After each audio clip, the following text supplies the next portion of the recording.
Hello there, my name is Anthony Barocas of AIBA Communications, and today I have a very interesting suite of products to show you, all featured around the OBSBOT Tail Air.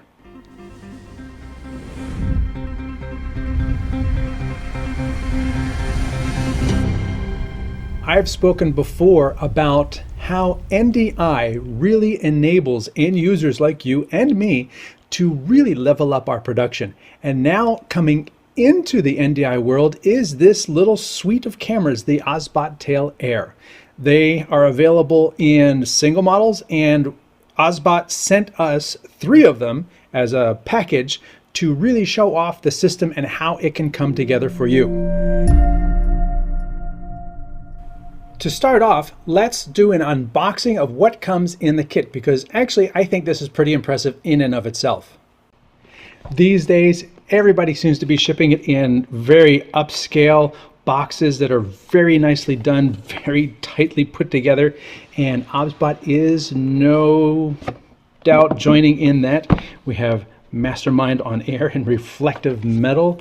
Inside of this is a manual that helps you get started, tells you about the different connections, the different light meanings, different indicator descriptions. There's even a little buzzer on there. And then of course the hand gestures that you can use to control the device. And that's basically it. Download the apps. Inside here this is what I was really most impressed with.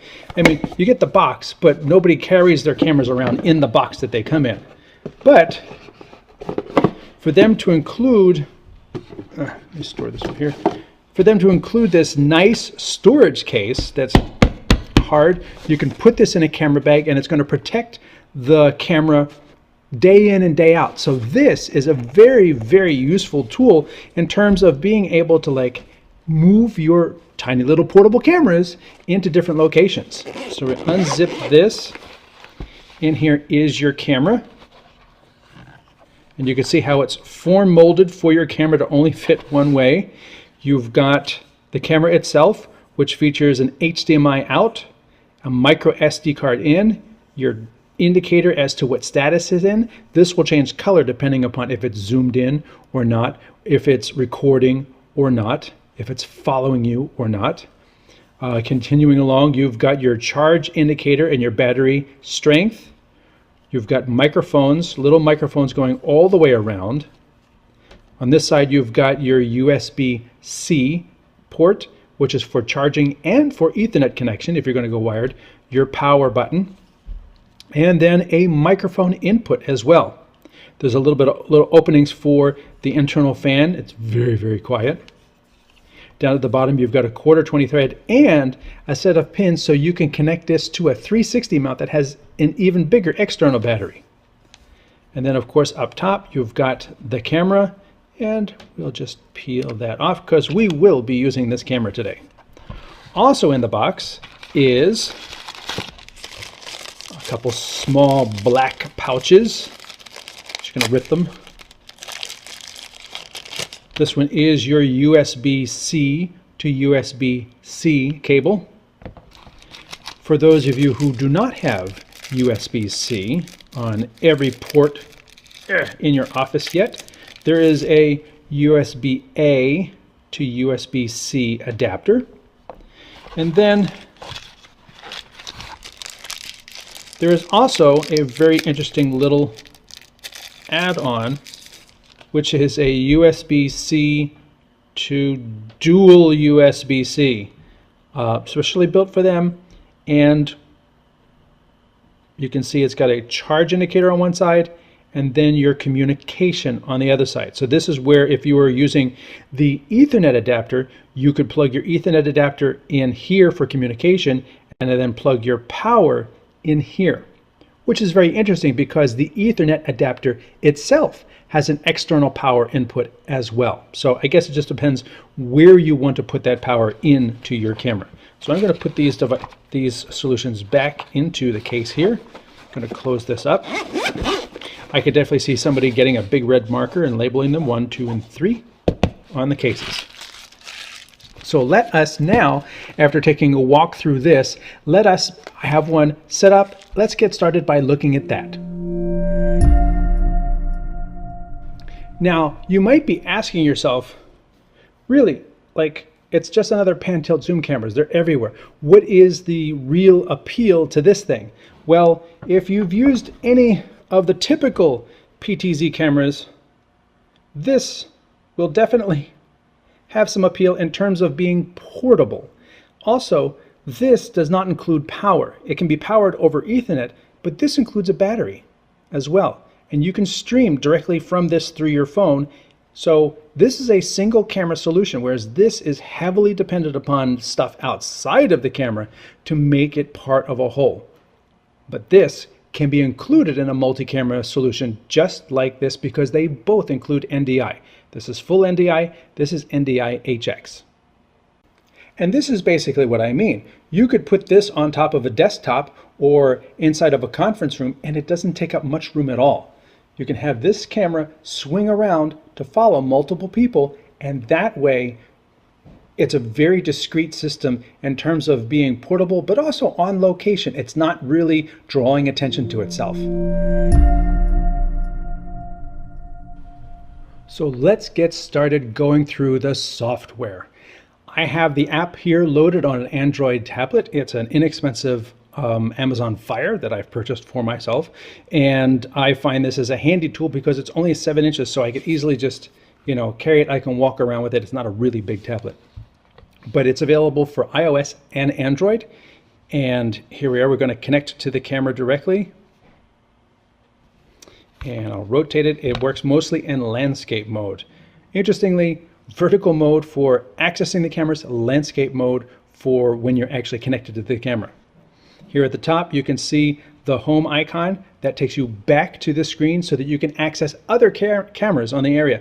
You can only control one camera at a time in the app. You have to exit and then move over and then go into a different camera. You can't access multiple cameras at the same time.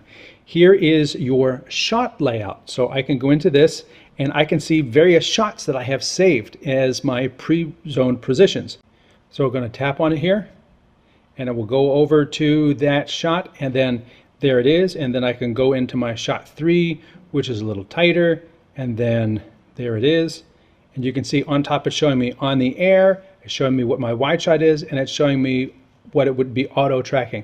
Now it's able to always show you the wide shot even though it may be zoomed in because it's a digital crop from what's coming in on the sensor. It's not actually optically zooming in, it's digitally cropping the image and then moving back out. I'll show you that in another view. So here you can see we can go back to my wide shot of just me. Here we go. And now let me go back over here. I'll close the shot window. Down here along the bottom, you can still see I have my different shots. Right here in the middle of the screen, you can see it says P1. If I go to P2, you'll see it goes over there, and then it is going to digitally zoom in on that. So it's still capturing the whole frame, but it's now digitally delivering only this piece of the frame, which is why it's always able to show you the wide shot that the camera is capturing, even though it's delivering as its program this close-up area. This is the program area, this is the audio from the camera, and if I go back to P1, it zooms that back out to include the whole available sensor frame. That can be very, very useful in a quick changing type of solution, whereas a normal pan tilt zoom might take some time to go into this shot or go into that shot. With a digital crop, you can literally cut between something on the left side, something on the right side, and then the wide shot. You can cut between those 3 different virtual shots from the single 4K image. Next up over here, you have your manual controls. We're going to click on that. You can see I have it in manual where I can set my ISO. I can set my shutter speed. Instead, if I don't want to be in manual, I can go to auto. I think this shot is a little too bright. My forehead is exposed. So I can then go into the EV settings and say, you know what, bring that down 1. There you go.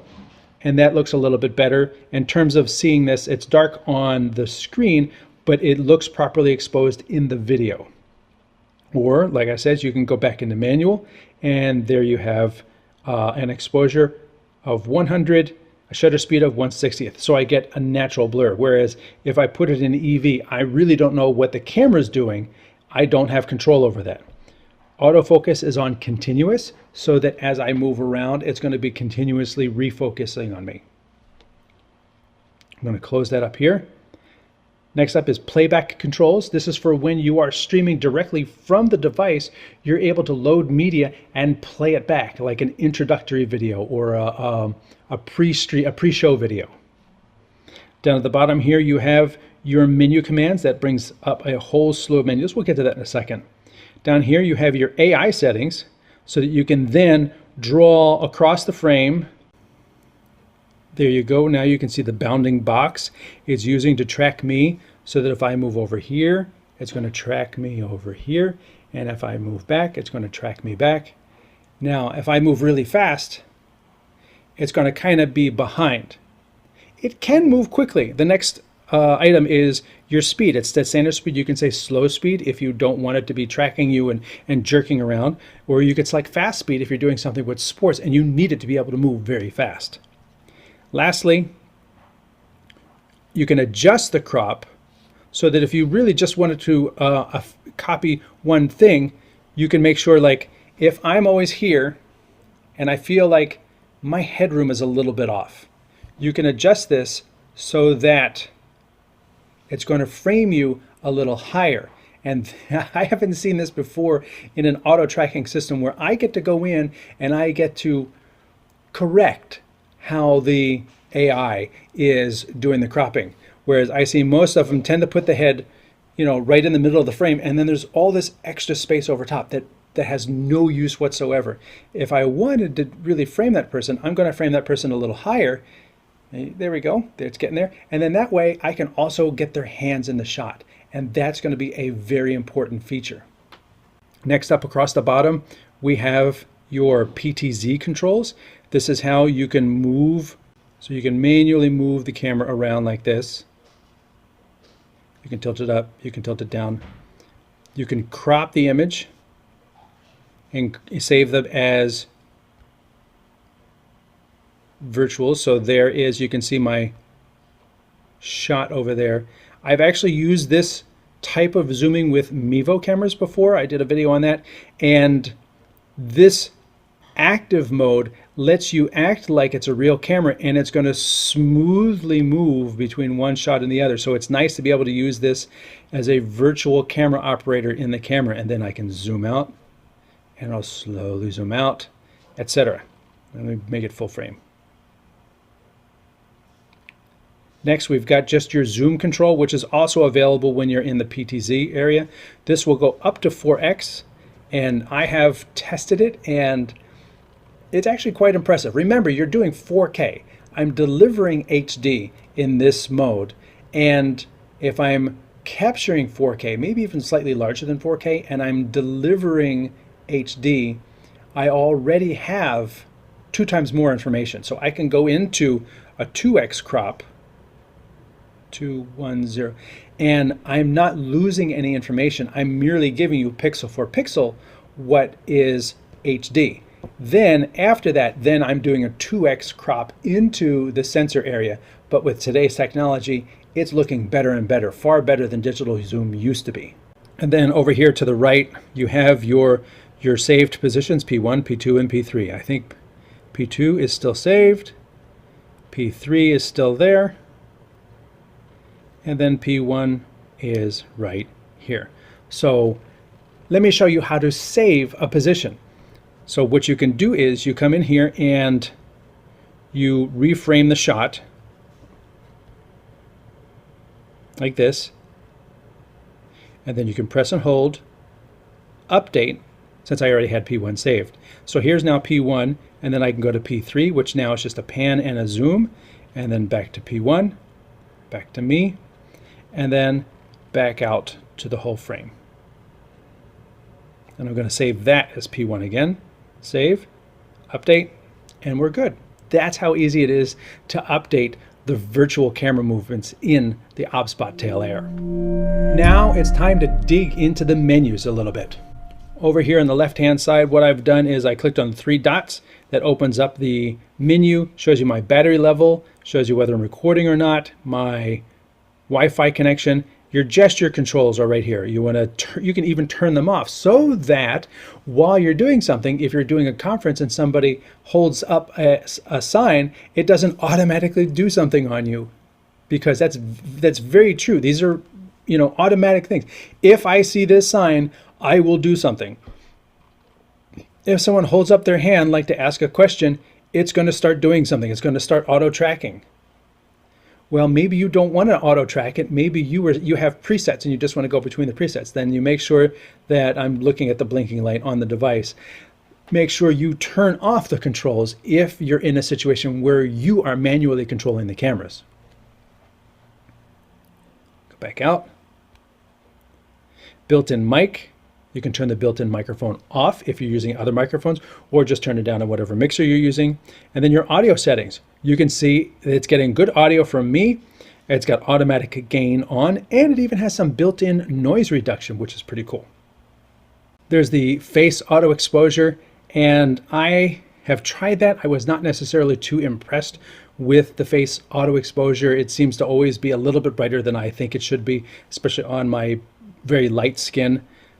Upper and lower limits. This is nice that you can say don't go too high into your gain, don't get too grainy. But if you are in a low light situation, you have up to 6400 ISO in this camera. Your output, you have UVC mode, you have NDI mode, you have RTSP mode, and you could do recording. There's a lot of different ways to connect. In fact, you can connect via Wi-Fi over the LAN. The OBSBOT can create its own Wi-Fi hotspot, and then you can connect to it if there's no Wi-Fi in the area. So there's a second way. You can connect directly via USB-C to your laptop with it. You can use a LAN USB-C adapter, so you can then go via a wired mode, wired into the camera, and you have direct UVC mode, which means you're connecting to it as a web camera. So that's 5 different ways that you can connect to the camera, and I just activated something with my hand gesture. You have different tail air settings, power on shooting, auto power off, time power off, and then of course down here at the bottom, plug unplug for power off. So these are also very good for deployment, say in a church setting where you want to follow whoever is in front, moving back and forth. They can wander around, but you also want to make it super simple for volunteers to be able to turn the system on and turn the system off. So you can have them set when power comes through the Ethernet adapter, they turn themselves on. When that power gets shut off via a powered switch, they turn themselves off. It's as simple as that. And of course, there's a built-in micro SD card, so you can be recording at 4K the whole time, even if you're delivering 1080p, so that you can go back and fix a shot that you may have mispunched in a live shoot. So remember, there's always the recording as a backup. Now I'm using NDI mode, and I'm going to turn this off so that I can go through the settings here. So I'm going to turn this off, and then I'll come down here. So my frame rate is set at 60. Actually, I'm going to back this down to 30. I can record at H.265 at 1080p. We're going to change this to 4K. And then we're going to come down here, and my NDI or RTSP is set to H.264. I can also set this to H.265 as well. It is an HX3 compliant device. I'm going to go with H.264. Bitrate is medium. You can choose between low, medium, and high. And then, of course, my resolution is 1080p. And then my HDMI output is 1080p, or I can set my HDMI as 4K. So you've got lots of different output options as well. Now let's put this guy together with his friends. So what I have over here to the right is I have vMix running, and I have both this camera and another camera further away, both connected. Actually, let me put that one up in preview. Here we go. So I have my close and my far camera both connected over NDI in the office here. Everything is wireless right now. The laptop is wireless, this is wireless, that's wireless, my tablet is wireless, everything is wireless, and we are working with this as we have it in front of us. The last thing I need to do is I need to hook up my last little camera. So we're going to do that live. I am going to exit this. I'm going to turn my little camera on. 2, 3. And this should boot up. It's going through a little boot up process right here. I've only got one battery icon. So you know what I'm going to do? I am going to plug it in just to make sure that we've got enough power to make it through the demo. There we go. Thank you. Beep, beep, beep. It's all getting ready. Done. And I'm going to go through the software here. I'm going to go to the right, and it's going to say rescan. So I'm going to scan for things. This is 2. This one's at 20%. I think that's the one. So we're going to connect to this. This is from scratch, just out of the box. So this is what you would be doing to set them up on your network. All right, so we're going to hook them up on our Wi-Fi from my office. It recommends a 5G network. I have that on 5G. Here it is, Office 5G. It's interesting that it segments it via 2G and 5G. I'm going to enter my password for my Wi-Fi.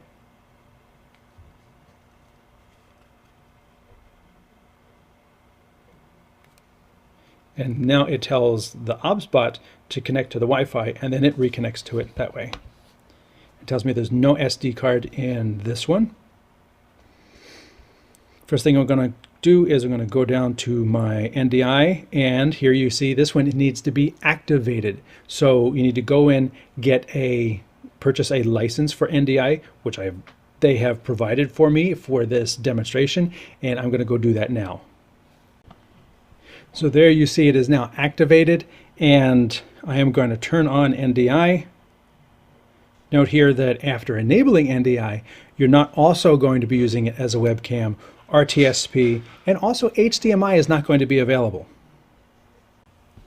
So there I have all 3 now loaded with NDI, and I'm going to add the third one to my vMix. I'm going to add an input here.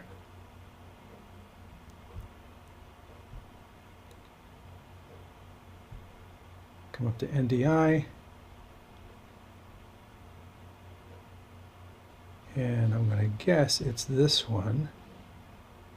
Say OK. And there you go. You see I have 3 different cameras.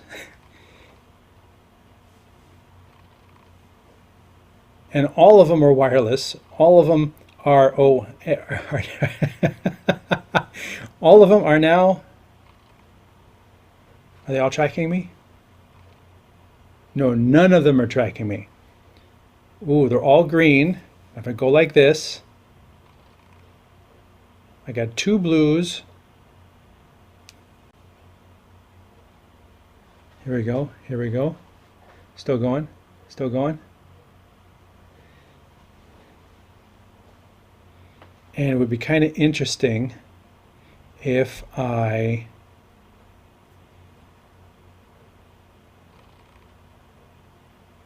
now they're all green. I'm going to point this one away for a second so that I could do this. And of course that one saw it too. So now I have 2 of them in close-up mode. This one is still wide. And put them back into, they have all gone to blue, so that if I move, they will all pan and follow me. So this way you could have a presenter with a wide and a close, and you can have all these different shots, you know, a side angle shot, a front shot, but you do have to be careful. You know, you have to set these things, and then you have to make sure that they don't automatically unset themselves, which is a key thing with, you know, somebody just saying, you know, so who here in the audience likes to do this kind of thing? Well, guess what? They all just stopped tracking. So you have to be very aware that gesture based instructions can mistakenly be given by anyone in front of the camera. So that is actually a quite interesting thing. But it is far easier to set up 3 of these than it is to set up a traditional PTZ camera, which is very large and heavy. I mean, I just have little, tiny little stand like this. This is it. This is the whole thing.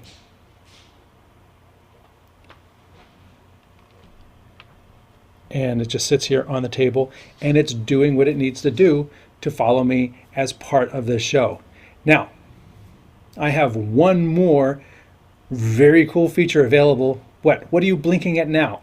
I have one more very cool feature to show you in a way to control these OBSBOT Tail Air. There is yet another way to control these. Not only can you control them from the software you're using to do NDI, not only can you control them with gestures, not only can you control them with the software on a tablet, but there's also a remote. And I have paired this to 2 different cameras already so that I can remotely, I can pan, I can tilt, I can turn on tracking so that that one will now track me automatically. And I can turn off tracking. And then on that one, I can switch camera. Oh, that one is the new one, so not that one. On that one, now that I'm on camera 2, I can show you that I can even zoom in remotely, zoom out remotely. There's a zoom rocker on the side of the remote here. And then with the joystick on top, I can pan left and right. I can tilt it down. This is the remote for the OBSBOT Tail Air system. It is a very interesting remote with some very peculiar features. First off, there is this bracket thing here on the side that looks like something is supposed to slide in and connect here, but I haven't seen any literature as to what that might be. Over here is your USB-C for charging. On the opposite side is your power. It's currently off, but you can see that it's on. But it's currently off. There's your zoom control at the top. These are your camera controls. They will light up when they're available. Then for each camera, you have 3 different presets. Then for whichever camera you have activated is you can turn on human tracking, animal tracking, focus, and record. And then up here is your multi-view.